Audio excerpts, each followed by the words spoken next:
Good evening, everybody, and welcome back to season number 3 of Talking TSR. I am one of your co-hosts, Chris, and my other co-host to my virtual left is Rick. Rick, say hi to everybody. Say hi, everybody. How's it going, folks? It's good to be back. Very psyched. That time went quick, didn't it, Chris? Yes, it did. 2 months. It's been almost exactly 2 months since we have had an episode. We wrapped up our season 2, our 25th episode. This is now our 26th episode, yeah. Or 27th, depending on how you count. But anyway, we are back. We're better than ever. We're excited. We've taken a break. It doesn't seem like it's been a break, but it's a break. It's snowing here in the Northeast, so it must be winter. Everything's good. How you doing, Rick? How's everything going? I'm doing pretty good. As I mentioned to you off camera, this weekend I ended up doing a sort of closet dive at my old house where I grew up and found all sorts of old treasures, old gaming treasures, box sets of all types. I found a very nice copy of the original Ravenloft module. So yeah, just really interesting weekend from an old school perspective. So cool. I'm doing good. At least a couple of shows there, huh? Yeah, exactly. I know, a lot of material. How about you? I'm doing great. We had our 4th playtest session yesterday afternoon remotely, and it's going great. Actually, just getting some of these really small nuances of 5th edition, which is really cool. And the playtest I've already got a page of feedback on playtest notes and stuff like that on some changes that need to be made. So it's great. And to boot, we're having an absolute blast. It's low level, so I haven't played low level in a while, which is just refreshing, actually. And I think the players like it too, because they're really thinking out of the box and making every last hit point count. And we're just having a fun time. We actually got a really good group. We got one of the guys from one of the Goodman Games contributors is involved. My son's playing, my wife's playing, and then a couple of other folks that are not too close to us, so remote works really well.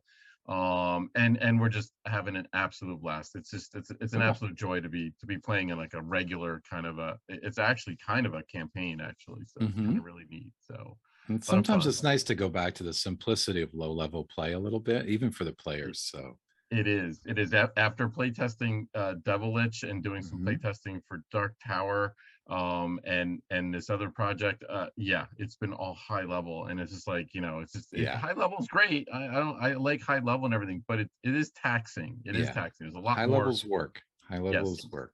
A lot more things going on and everything. So we are talking about, I'm going to let you say the title of it because you have the official pronunciation in it. But so I'm psyched tonight. We are talking about The Hidden Shrine of Tamoachan by Harold Johnson and Jeff Leeson. And as Chris well knows, this is one of my all-time favorite modules. I love this module, and I realize this maybe not on everybody's top 5, but it's absolutely my top 5, possibly even in my top 3. So I've been waiting for this one to come around, and I'm psyched that we're talking about it. This adventure was ranked 18th of Dungeons and Dragons Adventures when Dungeon Magazine did their, top 30 back in 2004. A nice beefy adventure, triple gatefold, 54 adventures, illustration book, just lots of goodness. And I think from an overview perspective, before maybe we go into like the history, for me, I love this module because it hits all the points for me. It's got interesting, monsters, unique monsters. It's got cool traps. It's got puzzles, and it's got theme in spades. So, for me, for all those, like, it hits all those beats. And that's why I was always been a sucker for this module. So anyway, history, right? Let's go into that. It was originally... first, I get a chance. Oh yeah, so go for it. Full disclosure on me, not one of my favorite modules, and it's weird. So when I was first playing in the 80s, so I was a sucker for archaeology and history back in the day, back when I was playing D&D, my formative years of playing D&D. Loved the Egyptians, the Sumerians, the Babylonians. And then my interest waned after that, and I had zero interest in the Aztecs, the Incas, the Mayans. Zero interest, zero. Or even Native American culture. no interest. I was all in the, the crescent, the Fertile Crescent over there. Mm-hmm. I was that's what my love was and everything. So when this module came out, I have it, and it's funny. I think I was telling you, Rick, the other day. My copy is in great condition because I think I've only run it once, and I've not like read it to death, and I've not brought it with me to places and everything. So this module is, I respect it much more now. I do like it. I did actually have an Aztec epiphany. Probably it was in the early 2000s, probably. And I actually wrote a couple of modules that were very themed on that in the edition that shall not be named.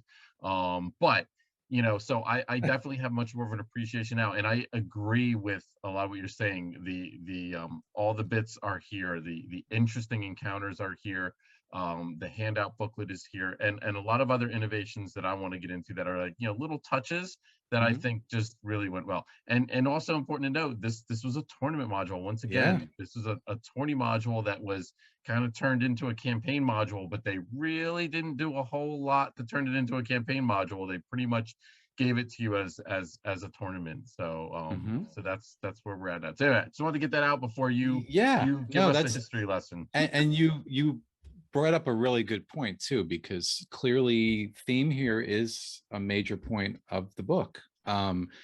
If the average reader or DM is not really into that whole Mesoamerican kind of vibe, I can see that being a major impediment here. No Yeah. two ways about it. I think that's kind of the elephant in the room, I guess, is, and I guess the analogy I think of is I always think of, and I'm sorry, I know you're a Star Wars guy. I guess that I love both, but I guess at heart I fall into the Trekkie category. But like, there's some very good Star Trek episodes, but they're not typical Star Trek episodes in that they don't incorporate, the characters on the Enterprise, the whole ship or whatever, the whole show or whatever.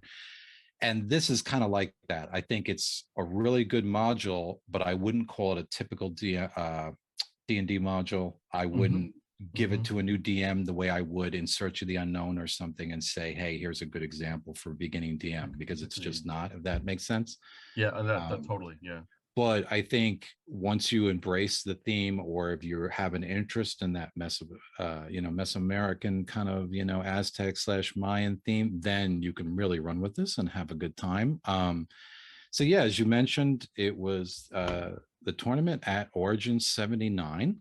It was originally presented as 9 encounters, series of 3 encounters each, only 3 characters in the party, which is really Yeah. interesting, which I guess is why we end up with 3 NPCs, or 3 pre-gens, I should say, Yeah. in the book, which is kind of cool. That is very You know, interesting, actually, because I mean, back in the day, it was all about 10 PCs in a party, or 8 to 10, or yeah, 6 to 10. So the 3 PCs, that was really different. That was really, really different. So absolutely.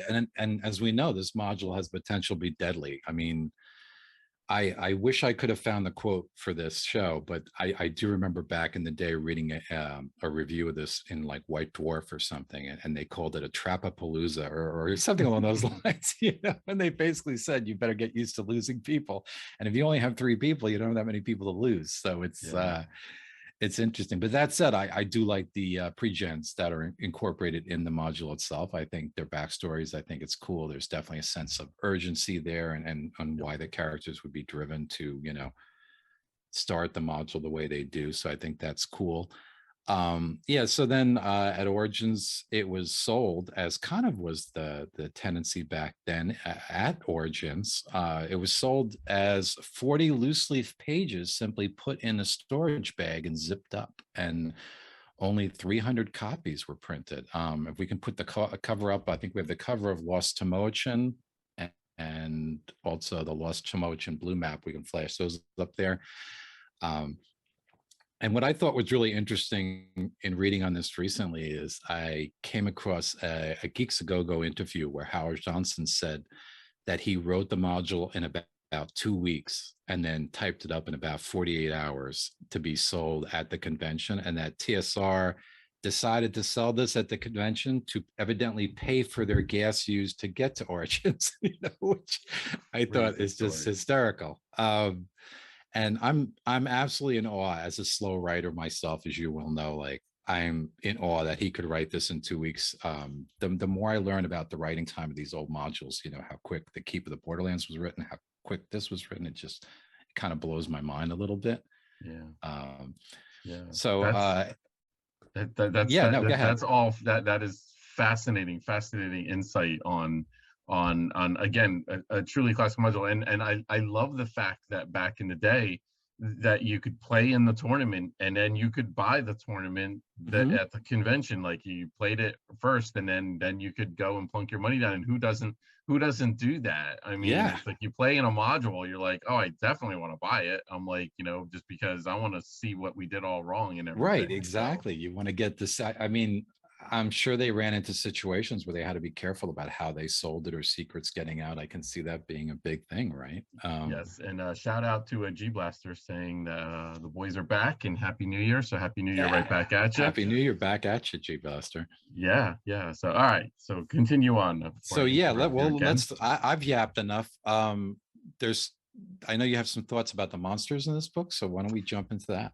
Yeah, so you mentioned earlier 54 encounters. So that again, also 54 encounters is pretty interesting in the book for a single book. A lot of these other tournament modules didn't have that many encounters in them, and some of them are quite long and detailed. Yeah. And we do get a couple of what I would call featured new monsters. Hmm. The gibbering mouther, which has gone on to, in my opinion, become a classic D&D tropey kind of a monster without a doubt. Hmm. And I think we actually have the artwork for the Gibber and Mouther. We could toss that up there. But yeah, so that's probably the real standout new monster, and as far as I'm concerned, new monster as like a full write up with all the statistics, kind of like the monster manual. We also get the Nereid, which is a Nixie like naiad like aquatic creature, and just kind of a crazy off the wall creature with some interesting non-combat abilities and deception and tricks and everything. So Hmm. I don't think that one, since you already had Nixies in the game and you had nymphs and things like that, that one was a little bit samey, I think, than some of the other monsters. But also there was a quite a few actually, I would call non-standard monsters through the module that didn't get the full write-up. There was a mummified centaur. Yeah. There was a hermit crab, like a giant hermit crab that was fully statted out. There was a giant slug that actually was a lot different than the giant slug that appeared in the monster manual. And these guys didn't get the full treatment, the full write-up, and that the other two monsters did. But it was one of those interesting things that you often saw during the early tournament days where players had quickly, there was 350 or whatever monsters in the monster manual. They kind of had memorized all their stats, and there was a lot of power gaming going on where people were like, oh, I know exactly what this monster does and I know what he needs to hit and everything, Hmm. and I know what his armor class is. So you often saw that it's like, oh, but you throw a mummy centaur at them and you're like, oh, whoa, it's like, I'm not familiar with this. Is it a centaur? Is it a mummy? Is it Hmm. what is it exactly? So and I like that. I think some of those monsters over the years have become classics, Hmm. but a lot of them also just kind of like are in the background and don't play as large a role. But definitely a huge nod to this module for bringing some of those in there, just making those encounters more evocative, in my opinion. Hmm. Yeah, there's definitely some monsters that really uh, that were built into the theme, so to speak, that Oh really yeah. just reinforce the overall theme, which I love. To me, I'm not a big fan of just tweaking monsters to just kind of screw with your players' expectations, in that sort of way, like, well, this skeleton's blue and does this, but in this module, it's done in a nice way. Like you Hmm. said, like the mummified centaur absolutely makes sense within the setting. So it reinforces the setting. It makes it better, stronger. It's so cool. Um, I have to talk about. I love any module that has an illustration book. So Well, I yeah. have to go into the whole art aspect. I love the fact that we've had two different covers for this. And a double shot of Errol Otis. So I love the fact that we have the brown, the monochrome cover, and then we have the brown cover, which is sitting over your shoulder. That came a little later. Because I guess the original monochrome was, I want to say it sold was 1980, and then the other one came, Yeah. I don't know, a couple of years I, later. I think Right? 81. I think Yeah. 81 it came, yeah. Okay. Yeah. So maybe a year later. So, and I love the original monochrome cover too. I think it's Hmm. just the coolest thing. And I believe they retained that monochrome cover art as the interior cover of the other one. So they kind of retained. So it's Yeah. just it's wonderful. Darlene did some art inside the book, not the art booklet, but actually inside of you page through the booklet itself. And then of course we get that glorious book of art.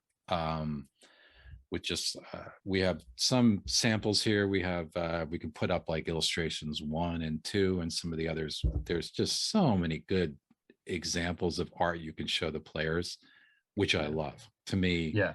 But you know. again, though, the actual text of the module had very Mhm. little art in it. And again, Right. some of the art actually, it was good art, but it didn't really wasn't really applicable. There was a giant spider, and I think the giant spider was I think just in the random encounter table. Mhm.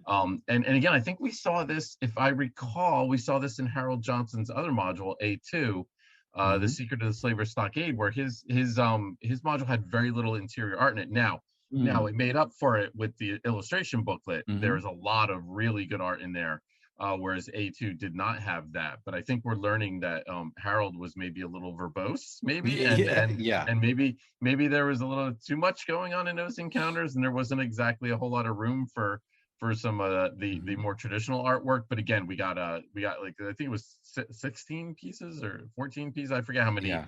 total plates there were, but half page, perfect to the door opens up. This is what your Mhm. characters see.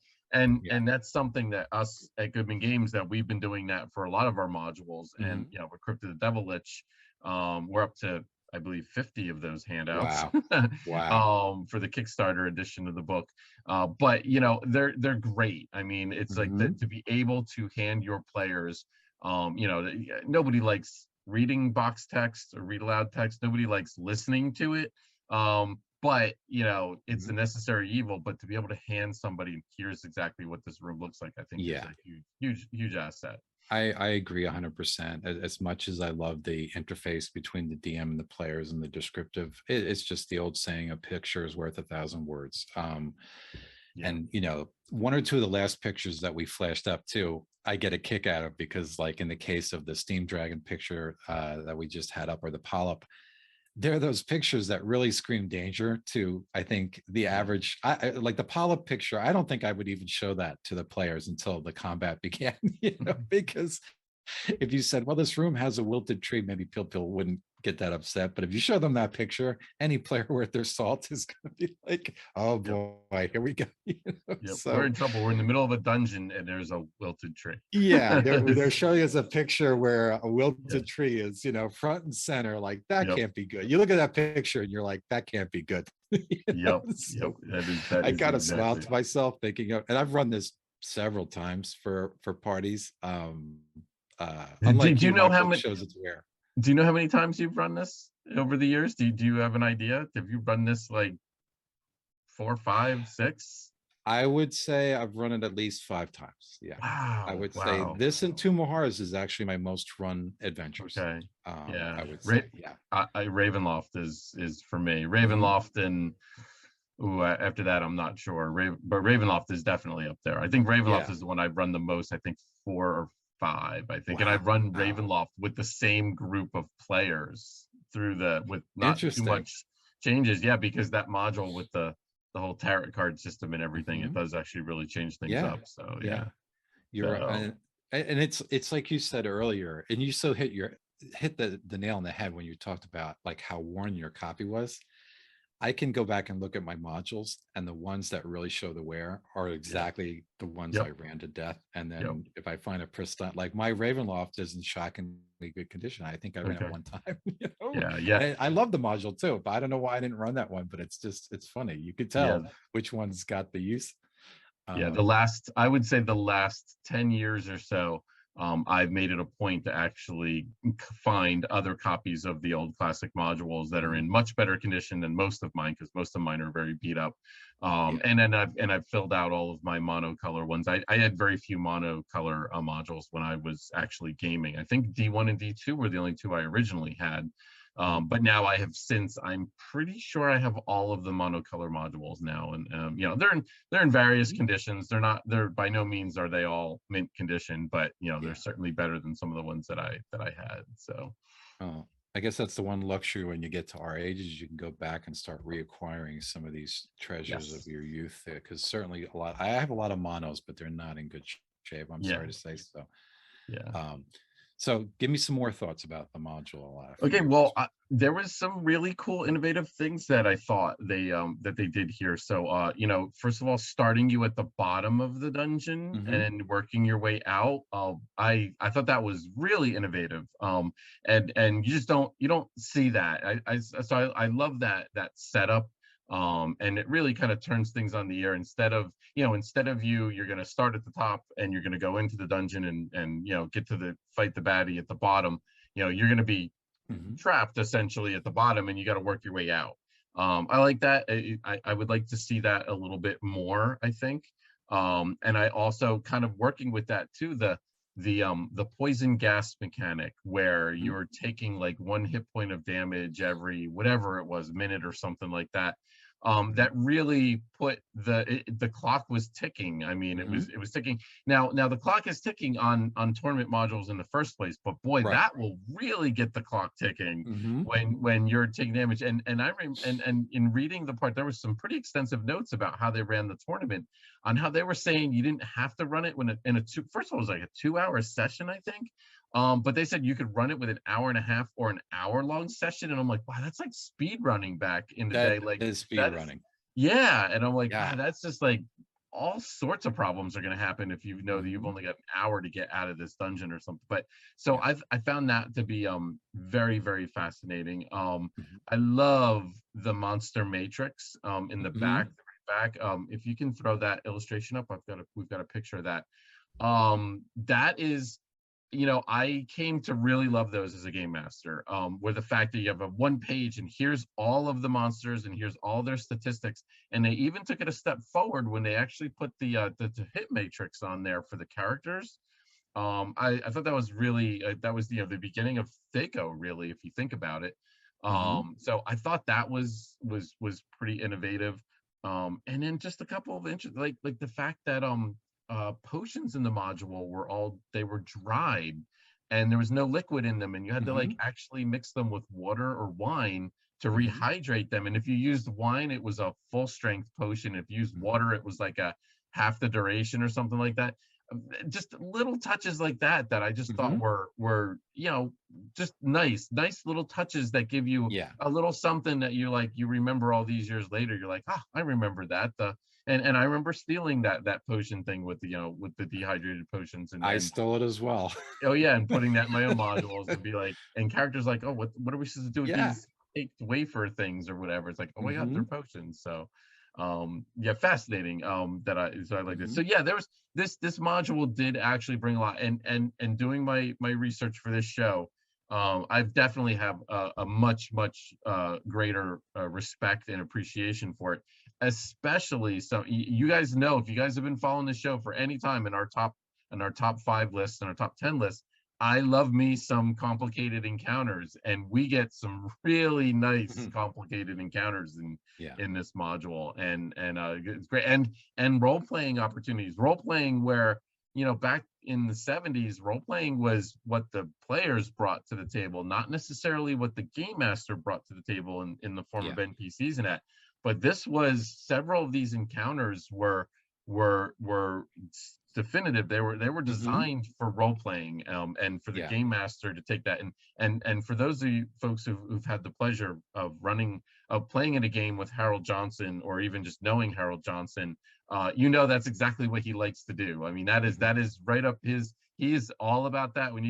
I would great joy rereading these encounters, and I could practically see Harold Johnson wearing his hat behind the DM screen, the old first edition DM screen, and him, role playing a giant hermit crab or a sassy crayfish or something like that. So absolutely fascinating.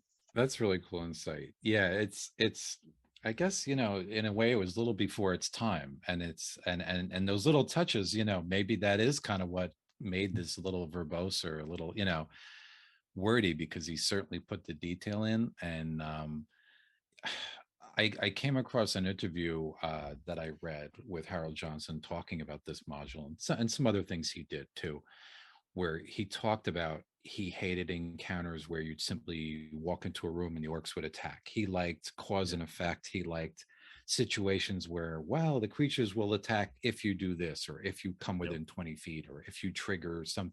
He liked things to be a little more complicated, and not simply always a straightforward, immediate fight. And Hmm. you can see those touches in this book, which I love. Certainly. And I dug down into the theme a little bit, because I know a little bit about Mesoamerican stuff, but I'm not crazy knowledgeable. So evidently a lot of the words in here are plays on real words, like in Aztec mythology, Tomanchan with an N in the middle is kind of like a real place in Aztec and even Mayan mythology. It's sort of like a place that's supposed to be like a mythical place. It's supposed to be the cradle of Mesoamerican civilization, where the race came from, where the gods, created the first humans. That was supposed to be this mythical city called Tomanchan. And the origins, now the pre-publication version, not the one they sold, had a very long title, which was titled Lost Tamoachan, the Hidden Shrine of Lubenton. And there is a real life Lubenton, again, though with an N. So spelled slightly different than the way it was, presented as origins for the DMs. There is a real pre-Columbian ruined city, a Mayan city that's in, I want to say, Belize. So it looks like he, took a couple real places and just took ends out in the middle of the words, which is interesting. And I did read that he wrote this right after he got out of college, because Johnson did really the main part of the writing here, with Jeff Leeson providing, additional material and ideas. But evidently Harold Johnson wrote this right after he came out of college, and he did study some Mesoamerican mythology and such. So obviously it shows. So with that said, do you want to jump into our top five? Yeah, no, definitely. Let's do it. All So right. there's some really compelling encounters in this one. So Well, love to. Who who wants? should start? You or me? Let's. I can't remember who went first last time, so let's have you go first this time. All right. I do have an honorable mention.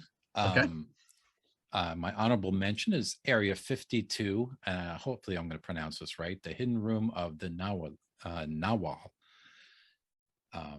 This was sort of like a doppelgangery sort of encounter, where the characters walk into a room and there's a statue sitting on a throne, and there's sort of a switch that can occur where, depending on what the characters, what the players do and what their characters do, there's a chance that a character can be replaced sort of by an evil doppelganger. And I just thought that's it's sort of almost a play on a doppelganger type encounter, but it's very coolly handled. It had an accompanying illustration. I thought it was cool. So that's my honorable mention. I'll throw Okay. that out there. Okay. Did you have an honorable mention, or should we I did go on? not. I did not. Okay. So I just went with 5 on this one. All right. In that case, let me roll into my number 5. I love a good trap, and I usually start off these lists with a trap. It seems so. Area 24, the sandbox, is my Okay. number 5. Now, again, it's all about the touches. It's kind of a very simple trap. Wall falls in front of you, wall falls behind you, and Indiana Jones kind of ish. Sand starts trickling down. Oh boy, what are we going to do? But what I loved is and I think we have a graphic, I hope, for this that I gave you, Alana. There's a table that describes round around sort of what occurs to the characters and how they continually become hampered by the amount of sand that they're getting buried in, and they start becoming trapped as they're trying to bend bars and lift the walls and do whatever they can to get out. And I love that. I've run again this several times. Every time people have landed in that trap, it's always a very tense, very cinematic kind of encounter. Hmm. So yeah, that's my number 5, an easy number 5, the sandbox. Cool. Oh, excellent. Yeah. And we've used that for inspiration on some of the complicated encounters in Crypt of the Devil Lich, where we gave a table of round 1, this is Yeah. everything that's happening in the trap. Round 2, this is everything that's happening. Round 3, and how the DCs change and the damage changes and stuff like that. So yeah, very much I definitely recall that and thought that was really good. Again, my number 5 is our first crossover. Area 52, the hidden room of Nahwal, or yeah, it's Naval, almost like yeah. Narwhal, but like if someone was saying it differently. The alter ego room. And you hit exactly. It's the trope of basically, you know, having to go up against a duplicate of your same stats, a PC facing off against almost like the mirror of opposition kind of a deal. And I like that it was, again, there was a lot of, it wasn't a particularly long encounter, but it had some really good details with the gold scepter and how that worked, and you touched the gold scepter and, you know, then you couldn't put the gold scepter down. And then how the alter ego character was chaotic evil and then would try to deceive the rest of the party and lead them off into other ambushes and whatnot. So so that was my number 5, area 52. Wow. All right. It didn't First take us long crossover. to cross over in the It new did year, did it? not. We're already out and firing, crossing over. Yeah, we So came there's right probably out of going the to be gate. more too. Yeah. Cool. All right. My number 4, and this I'm cheating a little bit because this incorporates more than one area, but they are related. Is mainly area 33, but it incorporates a little bit of area 32 as well. The tomb of, and I'm definitely going to mispronounce this, the tomb of Talakal, I'm going to say. We could put up the tomb illustration. This is an area that it's built up to so wonderfully because you a secret tunnel leads toward this area, and it's described that the tunnel is molten and glassy and has this sort of, you know, molten sheen to it.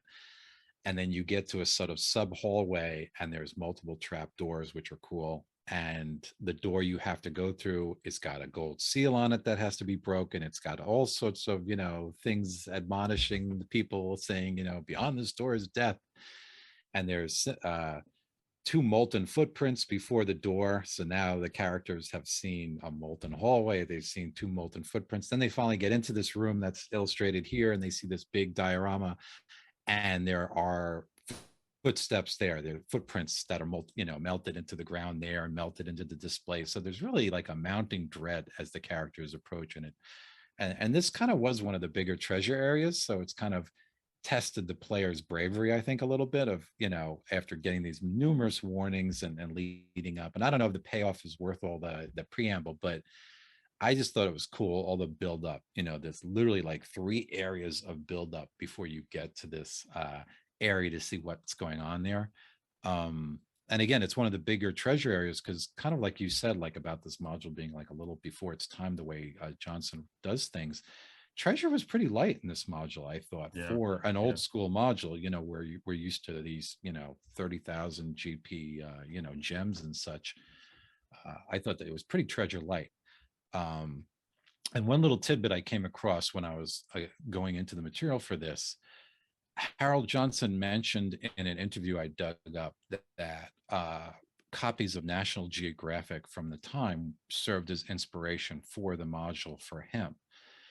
And again, this, you know, was Origin 79. And if you go to the April 1978 issue of National Geographic, and I think we have a National Geographic cover of that, there was a story entitled China's Incredible Find. And they had a spread, a National Geographic kind of picture spread that showed this diorama that they had uncovered in a tomb. And it had this, you know, very draconian boat, you know, very sort of Asian dragon boat. And that National Geographic spread definitely looks like it inspired actually Jeff D's illustration for this room, because if you compare that spread that was in the National Geographic to the actual picture that was used, I see a definite similarity. And I remember back even in the day looking at that tomb illustration and being like, thinking to myself, that dragon looks kind of Asian. It doesn't look really, everything else looked Mayan, but the dragon in the middle of the dragon boat always looked Asian to me. Yeah. So I definitely think there's a connection there. They've never specifically called out that issue as being, inspiration, but they did mention National Geographic and the fact that this National Geographic's from 1978.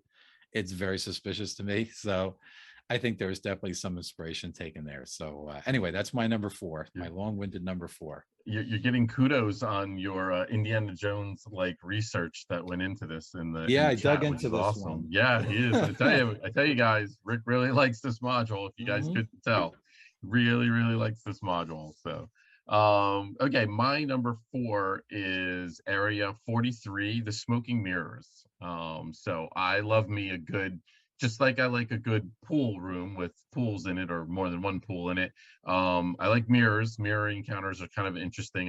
One of these days, I'm going to do an entire mirror dungeon. I've got a cool idea for. But this one gives us not 1, not 2, not 3, but 4 mirrors that all do something different. And interesting effects on them. There's a red mirror that falsely predicts the character's death. That is gold right there. I need to use that. I wrote a note down to steal that idea at some point because I love that. That just oozes of backstory and everything. And the fact that it falsely predicts the character's death, you can have so much fun with that. There's another one that there's an Omen priest or something in there, or an Omen tribesman or whatnot, and if you cast command and speak in Omen, it'll answer questions for you, so you can actually get information out of them. But good luck if you already know how to speak that language and then to think to cast command on it. There was a white one that had a misty look to it or something, and it stunned you if you failed your saving throw. And then actually there was like an ochre jelly in the mirror, and then the ochre jelly plops out and like attacks you while you're stunned, which is like cool, like it. And then there was the blue one that was simply like a pool of water, and if you looked into it carefully, it would pull you into it, and then you would start drowning. So I love that. I love the fact that you got a room and you had all these mirrors in it, and most likely bad things were going to happen to you. But if you're a player, you can't resist, because you got to be like, I don't know, there was this one time I looked in the mirror and I gained a level of experience. So so you always have that carrot dangling out there. So yeah, so that's my number 4, Area 43, the Smoking Mirrors. Nice. I'm the same way. I love areas where there's different things for the characters to play with or explore. So and he did that a couple times in this module in different areas. So definitely a keeper. My number 3, and I did mention this in a previous show way at the beginning of Talking TSR, I think one of our first shows, so I'll try to keep it shorter this time because I'm repeating myself, but my number 3 is Area 29, the Tomb of Pelota. I love this kind of encounter. It's sort of like a trap thing in a hallway, but basically the characters are sort of sucked into playing the ancient game of Pelota by they have to strike this rubber ball and knock it down the hallway to a goal. And meanwhile, the ball is trying to fight its way down to its goal. And I love it. It's based on a real life game. I think we have illustrations of Pelota. And if you know the real life game too, it was not a joking affair. Certainly the people playing it were often motivated to win because very often the losers were put to death and or sacrificed. So and there are still ruined Pelota courts that you can go see, where you can see these. They're usually distinguishable by this sort of ring. They had a goal ring, among other things, that was part of the game, that the ball, I guess if you knocked it through that ring, you got extra points or something. But you can still see Pelota courts. And I've gone to some of these ruins, and it's absolutely worth going to these places and checking this stuff out. It's very cool. So yeah, I love the whole Tomb of Pelota, and in typical Harold Johnson style, I love the fact that even the treasure you can get by successfully completing this encounter is very themed into the module. It's not you're just throwing in a +1 sword, but he describes some a unique item that you can pick up at the end by doing it. So that's my number 3, is the Area 29 Tomb of Peloda. Awesome. I knew that was going to be on your list. Yeah. All right. My number 3, area number 42, the Chapel of, let's see if I get this right, Kukulkan. Okay. So it sounds like there's going to be a chicken in this, but close. Another mirror in this room, which is interesting. And if you look into the mirror, you can get into combat with the feathered warrior. That is depicted there. And again, same stats as the person who looks at it. So you see that we're going back to that trope again. There was also a mask that could trigger a portcullis trap, but the meat of this encounter is the ethereal quaddle. For those folks who don't know, the quaddle is the feathered serpent. And the feathered serpent basically he's kind of having a little bit of fun with the characters, and he kind of invents this poison gas ruse. There's already a poison gas thing going on, so you're probably going to believe it. And then the Quaddle actually presents the characters with 3 tests, and ironically, as we talked about, there was 3 pre-generated PCs for this. There was a fighter, there was a thief, there was a cleric, and there's a test for each of them. Now the themes for the tests, I'm not sure they really ended up working great. Like the fighter had to figure out which set of stairs to go up. It was kind of a little bit bizarre. The thief, there was a melting wall kind of a thing, and the cleric had to destroy a glyph by either casting a blessed spell or something on it, or pouring holy water on it. And what I find ironic about that is, back in first edition, I mean, even in the editions today, but back in first edition, like everybody carried holy water. Like it wasn't like, the cleric wasn't the only one who could use holy water. Yeah. Like everybody had a few flasks of holy water. I had 10th level characters that carried holy water for some ungod reason. I don't know why, but anyway, so it was kind of weird how it's like, oh, if the cleric pours holy water, it's like, well, what if another character poured holy water? Would that work? So, but anyway, it was cool that there were 3 different tests, and the tests were kind of designed for each of the characters. I've definitely kind of stolen this concept before, and then based on if they succeeded, each of the characters would get a very unique magic item that would kind of help them. And I always remembered the fighter's item he got was like the death shadow or something, where basically instead of dying, like the shadow would take like the mortal blow, the final blow, and you'd basically not die from like a sword swing or something like that, which I always thought was really kind of cool. I love that concept. So yeah, I again, this is more of a puzzly kind of a role-playing encounter, but I liked it. It was complicated, but I liked it. I don't think back in 79 we were getting a whole lot of encounters that were kind of like this.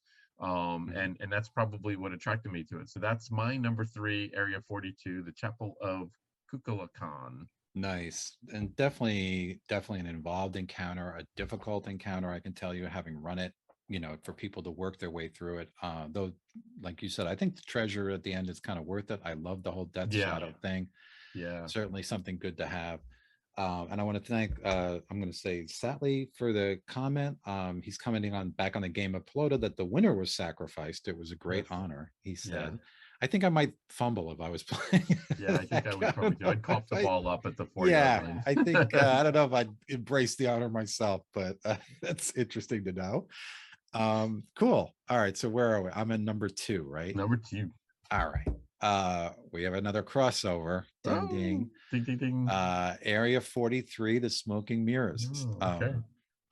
For all the reasons you said, and you did a wonderful job describing the various mirrors. And I love the one that gives the false premonition of death. I've had a hell of a lot of fun with that over the years. As I've said so many times, I'm a sucker for areas where there's different things to explore. I love this room with the mirrors. I loved in the Temple of Elemental Evil, the Hall of Statues, where the characters could play around with the various statues. And again, this module has several areas like this. There is on the lower level a hallway of all different masks, and that room of masks, or that hallway of masks, actually served as the inspiration for a room in the very first Goodman adventure I ever wrote. And the Dark Master, I recall, commented that he particularly liked that, that Nice. room, because I tried to use that trope of having different items and, you know, different faces or different statues or different mirrors, and try to take that and run with that in that same way. And I've always loved areas like that. So for all the reasons you say, any place where the characters can explore, and, you know, the players can get intrigued by different items and see what's wheel and what's woe, and, you know, play around with the different things and see what happens. It's always fun at the table. I think always a good experience for me. So love it as a DM. So yeah, in spades, area 43 is my number, solid number 2. Okay. All right. My number 2. Okay. Yeah, you guys know it. I like complicated encounters, and this is probably one of the more complicated encounters in the entire module. So my number 2 is Area 11, the Court of Semanahuac. We're gonna say is what it's called.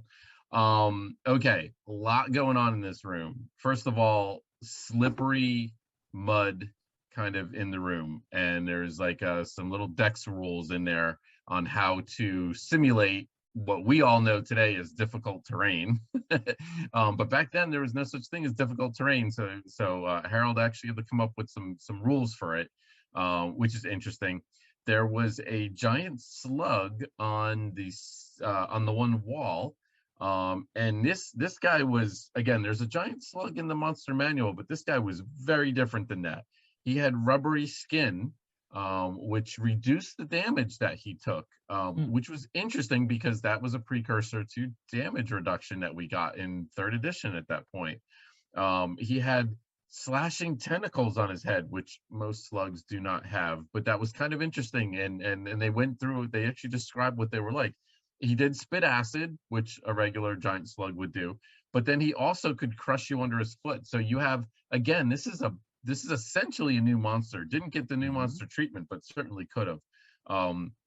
So I thought that was really, really interesting. And the slug, of course, was intelligent and boasts all the time. And taunts the PCs. So you have that role playing part of it. But what really amazes me, in the very beginning, there's some water in this encounter, and there was a chance where you could drown. So, and I guess back in 1979 or whenever this was created, like 79, I guess there wasn't drowning rules in 1st edition. So, so if we could put the graphic up, I'm going to show you just how complicated the drowning rules were, because they created some pretty complicated drowning rules for this encounter. So if you can see there, your base chance to drown is 5%, and then you decrease that by 5% for every dexterity point 15 or higher. And then for every hit point that you're missing because you're wounded, and keep in mind you're losing hit points from the poison gas, you increase plus 1%. For every 5 pounds of weight you're carrying, it's plus 1%. And then if you're wearing heavy armor, what we would know as medium armor would be plus 10%, or heavy armor would be plus 20%, essentially. And then you do a percentage roll, and if you're equal to or lower than the roll that the percentage chance, you're drowning and you're sinking and you're taking damage. For some reason, less your con modifier for the first 3 rounds only. So yeah, very convoluted rules, but I loved it. I was fascinated by, oh wow, there's other things in the game that could kill you, kind of like falling into a pit and spikes and stuff like that. But I guess I was fascinated in the fact that, the core rule book didn't have these, certainly not these drowning rules, but they came up with their own kind of rules, and I kind of like that, thinking out of the box and making things interesting. So that was just a phenomenal encounter. Oh, and there was in this room too, there was so the slug, like, he might become your friend, and he might bring you to the room where there's a moat, and he will offer to become a bridge, and then if you cross over him, then you'll fall off because he's really like playing tricks on you. And then there's an amulet that he lost in the water or in the mud, and if you find the amulet, you can use it as a bargaining chip. So, oh my gosh, this encounter just had so much going on in it. You're probably wondering why this is not my first encounter, but you'll probably find out in a second, or in a minute or so, why this is not my first encounter. So yes, I love this encounter. Definitely one of my favorite. I guess if we were to do our favorite encounters overall again, if we ever did that show again, This actually might make my top 10 list because I love this encounter so much, and it's just it's so off the wall. I love it. So that's it. Number 11, the Court of Semena Huak, or whatever we're calling it. Whew, that was a lot. That was a lot.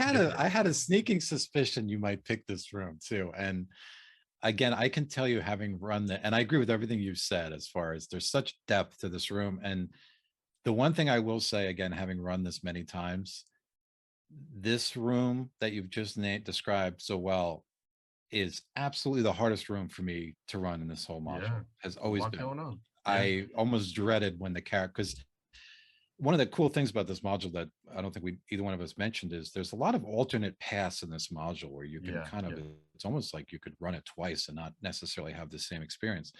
And this particular path through the court, I mean, it's when you look at the map, and it's definitely one of those encounters where the DM really needs to read through the whole thing, and you can't wing this one. You got to go in there and really kind of go through everything and understand what's all happening and where, and what areas are safe, and what's going on here with the water and there with the water and all this stuff. There's a lot of detail, but it can absolutely be a fun encounter. And there are a couple, especially on that lower level, there are a couple really fun role-playing opportunities, one right after the other, because I always have a little fun with the crabs too, that come a little before this.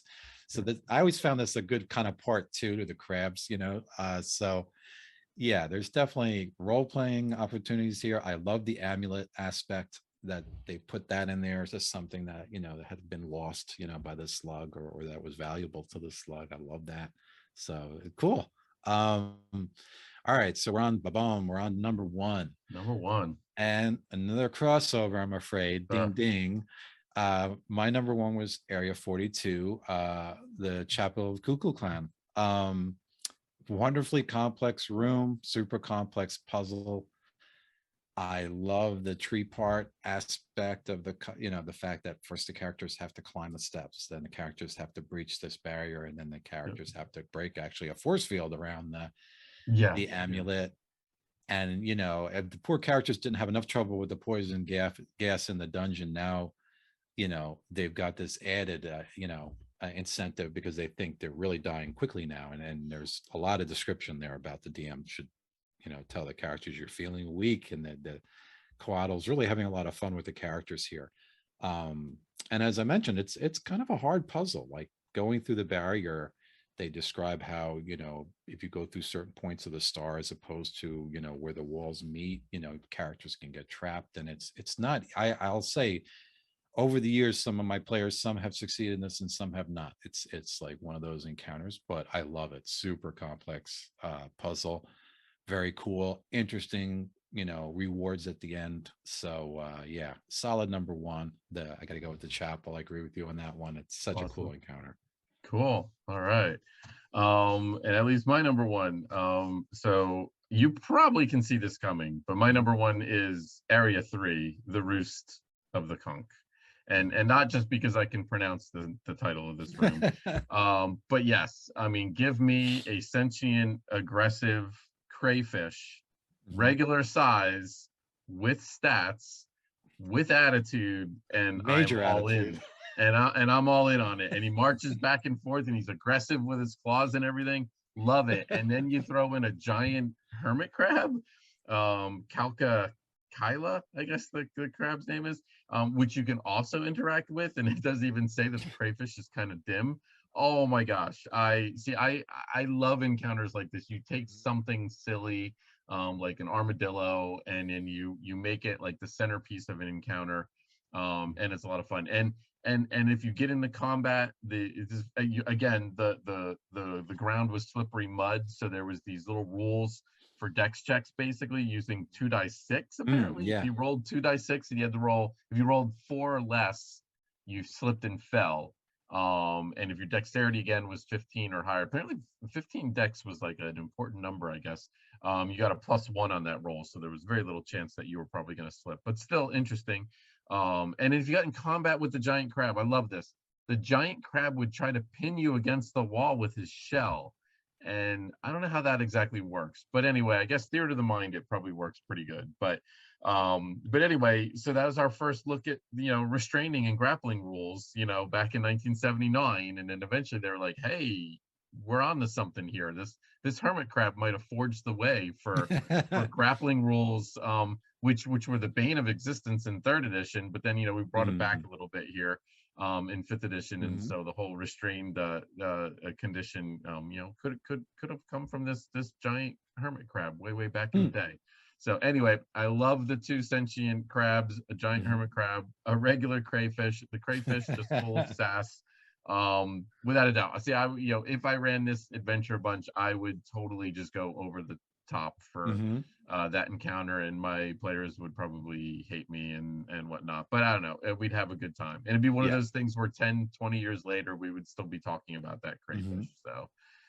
So that is my number one. Roost of the Conch, area number 3. Nice. That is a fun room, and there definitely role playing opportunities to be had there, to be sure. Yes, Really nice.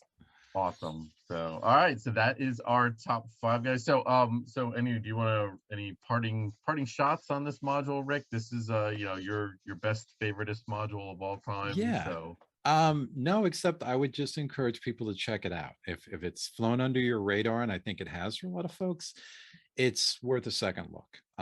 Obviously, I'm biased, but I think I like Harold Johnson's writing style. I like the detail he puts in. Like I said, it's got theme yeah, and spades. yeah, And if you are, if you can go in and kind of embrace that Mesoamerican mythology and accept something a little out of the norm dungeon, it can really be a lot of fun running this at the table. So yeah. No, excellent. All right, great. Um, all right. Tell them about our next show and tell them yeah. all the other good stuff you got to tell Yeah. Well, them. first as usual, we're glad to have you join us, and we're super glad to be coming back to you with a new season in 2022. If you liked what you watched today, please give us a like, give us a follow. If you're watching us later on YouTube, please ring that bell and subscribe. It does help us. And always keep the comments coming. We love the comments during the show, and we read the comments that come on the YouTube videos later. And give us suggestions that way too. It does help us think about what books we want to cover next. We have our short list, but we always want to hear what you want us to talk about. Coming on our next show, so glad to be back in the groove. On Yes. February 6th, we're going to come back to you at the same bad channel, and we're going to be going into maybe another overlooked gem, UK number 5, The Eye of the Serpent, because I think Chris and I agree, like the UK series doesn't always get maybe the attention it deserves, so we want to remedy that. So we're going to start with The Eye of the Serpent, something module we both like, and we're going to kind of look across the pond and go into some of the UK products, and that probably won't be the last one that we cover. So Definitely that'll be not. on February 6th. Hope you can join us. And I guess it's Yeah. time to go into maybe our pearls of wisdom. Yes, definitely pearls of wisdom for the day. And I believe you are going to lead us off on the pearls of wisdom for this week. Sure. All right. So my pearl of wisdom, and I'm going to reinforce kind of, I guess, what we've been talking about a little bit about Harold Johnson's writing style, is sometimes those little tweaks make a difference. And in this module, we saw a lot of little examples of that. There is a sort of ominous cursed weapon in an encounter on the lower level that has a very unusual, shadow that can be very spooky. The treasure that comes at the end of the Tomb of Pelota encounter that I mentioned earlier, instead of just throwing in a ring of flying, he had a whistle with a sort of stylized feather motif that as long as you blow it, you could fly. And there's lots of these little tweaks in this module to monsters, to treasures, to traps, and they all serve to reinforce the theme and reinforce, the theme to make the module stronger. And that would be my pearl of wisdom: is see where you could make those little tweaks. If you can make a little tweak to a monster, to a trap, to a treasure, to more than one of those things in a way that reinforces the theme of your adventure, the cumulative effect is that all those little tweaks really serve to strengthen the overall adventure and experience. So that's my pearl of wisdom. Excellent. All right. Well, that actually was sort of kind of going to be my pearl of wisdom, but that's okay because I got a backup one. I got a backup plan. So Yeah, first of all, I just want to say so glad to be back into the swing on things. Looking forward to another awesome season of this show. Really look forward to this. It's a great, first of all, it's a great excuse to give you a call during the week and just talk a little bit. So that's always good. And this is just a wonderful journey for us to kind of just go down. And like I say, folks, this is a lot. This is two old guys talking about modules that are 40 plus years old, at Yeah. the Hyatt Regency bar or something in downtown Indianapolis after gaming for 12 hours at Gen Con. So if this is what you like, this is what we give. And a shout out to G Blaster. Thank you so much for the very active participation in the chat. Yes. Yes, we do love our artwork. We do love our artists, and yes, we're really, really excited about both MCC rulebook that just recently dropped, and Devilage, which is coming out very, very soon. I promise you, people, very, very soon. We are working very hard to get that finished. So my pearl of wisdom, with a little bit of with no more delay, is you mentioned something early on. You mentioned about how Harold Johnson wrote this module in 2 weeks. I'm going to say sometimes when you're under pressure, really cool things will happen. I'm sure there are those times where at the last second, your group is like, hey, we want to play an adventure, and you don't have something prepared, and you just whip something up on the fly. And sometimes it turns out being some of the more memorable sessions you've ever had. One of the things that I always remember is I was at a small convention in New Jersey called AUG Con, actually Gold Con, actually, and it was up at the Sheraton Tara Hotel up in Parsippany, actually, Parsippany, New Jersey. Awesome thing about this hotel is it's shaped like a castle, which is really cool. So yeah, it's phenomenal to actually have a game convention there.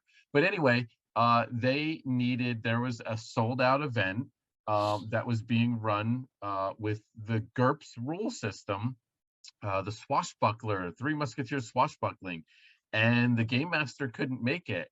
And they were looking for a game master to run the game. And I had never played GURPS before in my life.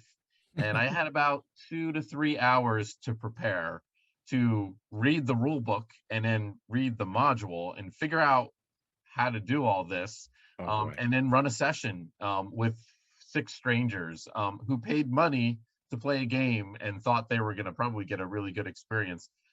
And it wasn't perfect. It certainly, I didn't get the rules right. I know I didn't, but we had a great time. We had a fantastic time, and we got into it. And I have to admit, the whole swashbuckler, I take off my glove and I slap him, and it was really all about the role playing, and it wasn't so dungeon crawly with all the rules, so that really helped.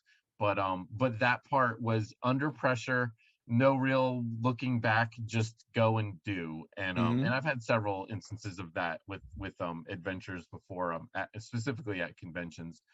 Because again, people pay money, they come to the convention. Some of these people, they only come to one convention a year, and they don't have a group to role play with. They really don't want the game canceled. So sometimes it works out great like that. There's probably been a few times where it hasn't worked out as good, but I'm just, long story short, and if you ever have me at a hotel bar at Gen Con or whatever, ask me the story about FEF2, the Faith Sisters Fate, and what I did to pull that off.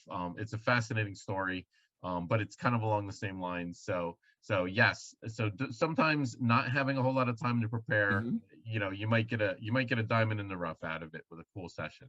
So that's my long-winded pearl of wisdom for the week. Thank you, everybody. Thank Thank you, you, Rick. folks. Thank you guys for participating in the chat. We appreciate it. Thank Yes. you, Elena, behind the glass, pulling off an awesome show once again, and making sure our audio is good and our pictures are good and everything. So we will see everybody on February 6th. Everybody have a great night. Good night.